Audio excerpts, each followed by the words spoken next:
You said, on kind of the first marriage front once, divorce brought back bad feelings from the past. You were consumed by guilt. Food didn't taste good. You couldn't sleep. And that you couldn't shake the feeling that no matter what you did, your kids would feel abandoned, like you did. What do you remember from that time?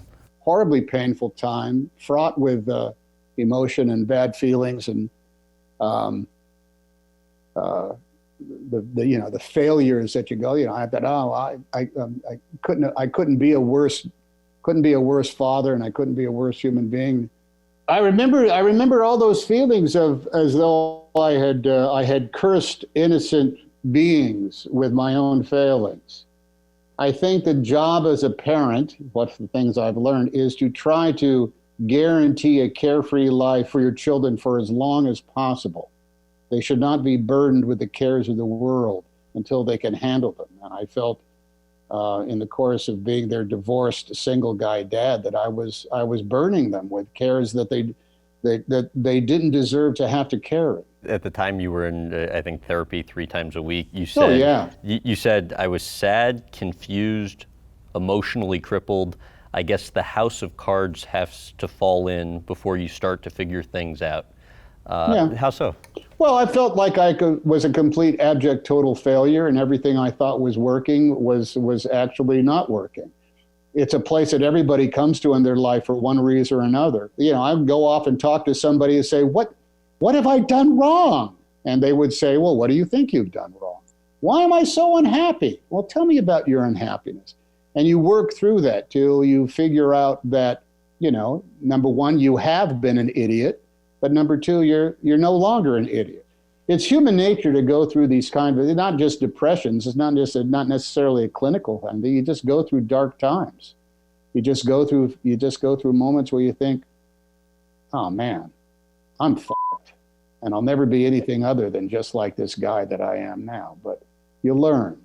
The aid that you can get from just asking these questions of yourself and verbalizing it to somebody who's really a really good student of human nature can help you get through some very tough times. Now, sometimes it's a priest at the church that you trust. Sometimes it's a really good friend. I've had versions of all those things that have been the type of people that have said, you're not a horrible person, and this will pass. You just got to have a little bit of faith in the goodness that is inside yourself.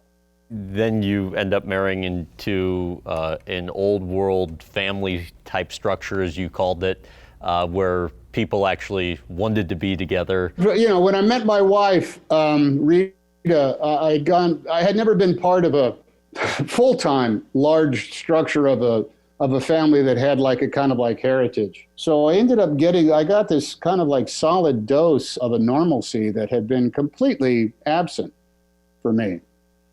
Prior to that, it was about moving, and prior to that, life was about work. And when I met her, it was like she had deep roots. I immediately felt comfortable. I immediately felt like I was with people who were interested. And you were able to construct a number of things in the movie Philadelphia, apparently because of your relationship with Rita, right? I would say that getting married and having an established family and just being a guy in the neighborhood was something that I always thought was going to happen, but it never had. And then when it did, it made so much sense that it ended up freeing me up, I think, to ponder other aspects of what I do for a living and of what that artist that I wanted to be. One of the things about Philadelphia that was both that it had in its pocket and that it also was opposite from so much else of the cultural discussion about being gay in America and contracting AIDS is that we were, Andy, who I played, was part of a family and part of a monogamous relationship. And that was all he knew, and that's all he wanted from life. And yet so much of what the gay community was saying, that does not reflect who we are. And both things were correct. It didn't. Andy was not a certain type of person. He was a family man. What Ron wrote, Ron Nicewater, and what Jonathan was going for in that was we want you to be our brother. We want you to be somebody's friend. We want you to be that coworker and that brother, that cousin that is gay and has AIDS. And I get around to what your question is what I recognized the first time that they were talking about it, when Ron and Jonathan and Ed Saxon, the producer, when they came to me, I kind of said, oh, I know why you guys want me. I know why, because I'm a family man. That's right. I'm not a renegade. I'm not a Hell's Angel. I'm not a hellion. I'm not a party boy. I'm a family man. And I could be gay and I could have AIDS. And I got to tell you, I talked to guys who died in the course of making the movie and when the movie came out. And they were family men too, in their way.